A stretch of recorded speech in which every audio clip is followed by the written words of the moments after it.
First step is you're going to jump straight into your browser and navigate to this website. And here, it will give you a list of versions of Ubuntu where you can install. The latest version of Ubuntu here is 16.10. However, my tutorial is on 16.4. But if you want to select the latest version, this process is virtually identical, so you can select this one. But I prefer 16.0.4, so I'll just scroll down and navigate to 16.0.4. As you can see, it will tell you the new changes and the updates and bug fixes. Just navigate to the Downloads tab.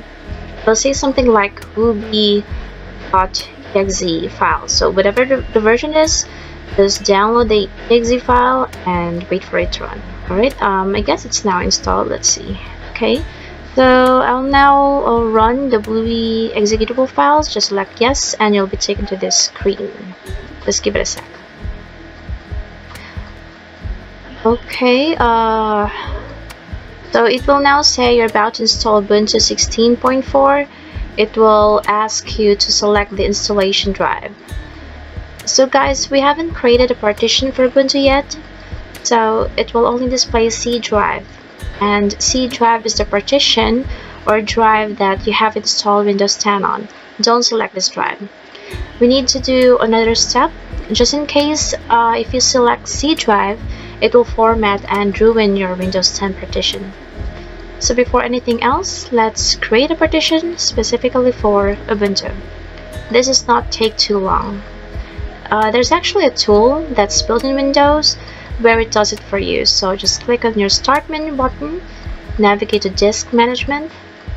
And to get to this management, go to your Control panel, search for Administrative Tools, and below it will say Administrative Tool. You will see Create and Format Hard Disk Partition. This is one you want to select, and it will take you to Disk Management. So in this management, you will be displayed with a certain amount of volumes, and the only volume I have on here is C drive. That's where I installed Windows 10. So you can see my capacity is 151, and I have 133 gigabytes of free space. So we'll need to create a partition for Ubuntu. It's pretty simple. Just right click on the drive you want to create partition for and select shrink volume. It'll say curing shrink space, and here it will ask you how much you want to allocate to the new partition. I'm not really going to use Ubuntu for now, so I'll only allocate around 30 gigs. Beware that it's asking you how much you want to allocate in megabytes. So make sure that you know there's a conversion rate for gigabytes to megabytes. So in my case, I'm going to put 30,000. And 30,000 just means 30 gigabytes.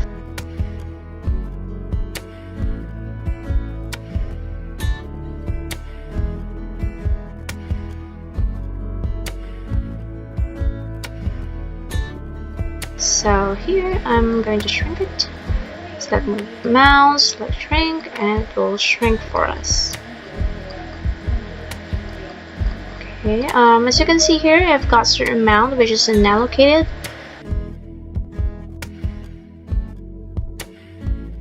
Right click on the unallocated space, send a simple volume, and it will take you to a wizard. Select next.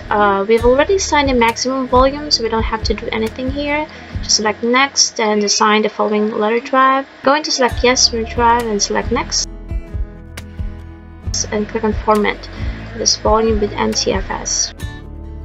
Just select the default and name it whatever you want. Since I'm installing Ubuntu,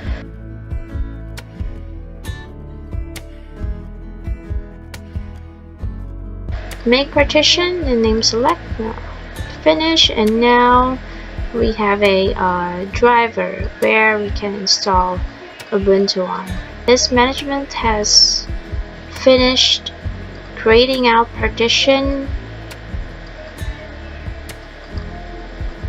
So we're going to go back to Ruby and select your installation drive. If it does not show up the installation drive, just exit out of Ruby. I'll go back to Ruby, select yes, and Ruby should show your new drive. Just give a sec to load up and select the partition you made before. Select the installation size, leave it as it is because it will work fine. When you do it, select Ubuntu's desktop management. Select the language, whatever language you want to be create. Username, I'm just going to use Rosmeta for this. Username, which is Rosmeta. Then make your password. You will need a root password in order to use Ubuntu, and my root password is going to be 1234. And just to confirm, type in the same password, 1234. Alright, we now have our settings set. Going to click install, it will start downloading. If this pops up, Windows Firewall has blocked some features of this app. Since it's an ISO image, sometimes Windows blocks it, so don't worry about that. Just select allow access and Ubuntu will start through the installation. I don't want this video to be too long. This might take up to 10 minutes, so I'll just get back to you once it's been made. And just wait for it for a couple of minutes. Okay, so guys, once it's finished doing its thing, it will display a message like this. It'll say completing the Ubuntu setup wizard. You need to remove it to complete installation, so select reboot now and it will reboot you to the official installation. Select reboot now, select finish, and your computer will restart. So give it a sec. So yeah, it'll say completing the Ubuntu installation. Just give it a 3 second countdown maybe, and it will take you to Ubuntu's installation. So as you can see, it's writing some stuff.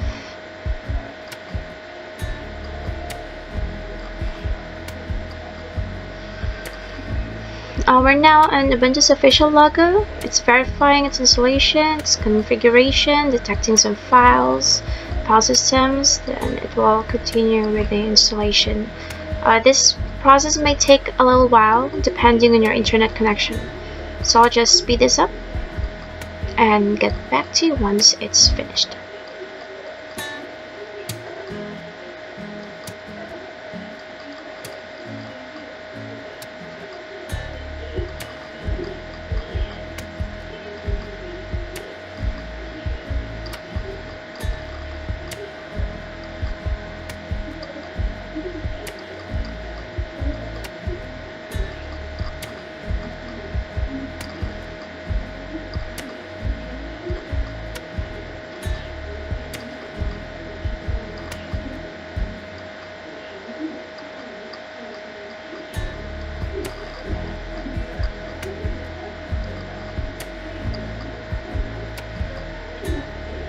Alright, so guys, it was successful. The Ubuntu installation is finished and I put it back into Windows. So if it is successful, it should probably give you the option to boot back. Okay, just type in the password for a while. Okay. Alright, so to show you guys if it was successful, I'm going to sign back into Windows. I'll start my computer and show you that it will give you the option to do a boot between Ubuntu and Windows.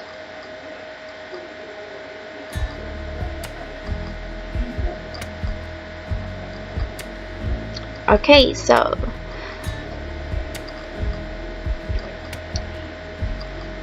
we now have the option to choose. It depends on you if you prefer Windows 10 or Ubuntu. You may select change defaults or choose other options. So depending on whatever operating system you like, just select it.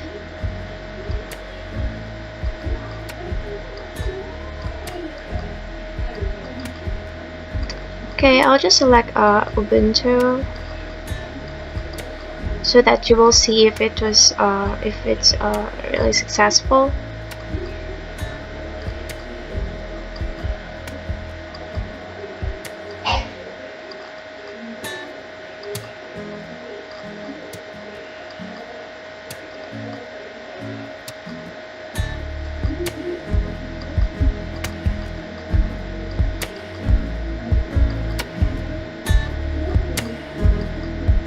just type in the password, which is 1234.